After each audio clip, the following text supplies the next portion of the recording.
got a very interesting afternoon of activities, and I'm just speaking a moment ago that actually these seminars seem to have, over the years that I've been attending anyway, seem to have become more and more focused on some of the safety issues, which I think is great then. But the first item on the agenda for this afternoon is talking about the campaign for safer rescue and recovery. The Recovery Industry Sport Charity, which I'm the chair, has become more and more frustrated by the number of injuries sustained, sometimes fatal, as a result of attending the vehicles that we have to attend. We are the fourth emergency service. We're a massively important industry. This country wouldn't exist, couldn't move without us. Yeah, we're losing people on the side of the road that we don't need to. And it's not just that, as tragic as that may be. It's the fact that when you look at industry, when you look at the highways industry, when you look at Transport for London, and you see that in their mind's eye, in their own political spheres, the recovery industry simply doesn't exist. And that's what's so tragic about it. We've got to make changes. We've got to make the changes in the law. We've got to get things like move over, slow down, recognised. We've got to get ourselves in a position where somebody comes up with a brilliant idea that's going to affect us all, that we're warned well in advance of it. And I'm sorry, I feel the only way we're going to do this is if we put somebody like Peter out there to form this committee and then get the right people on it to push things forward.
So just one button will do the whole thing. There's no levers, you don't have to wait to a certain bit and then move another ram or anything.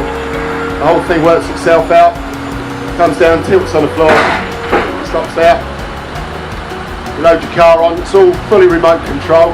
So the other thing is that you don't have to be around that vehicle, and we're looking at safety all the time, whereas if you're kind of down underneath, the earlier version of this used to have buttons on the back of the cab.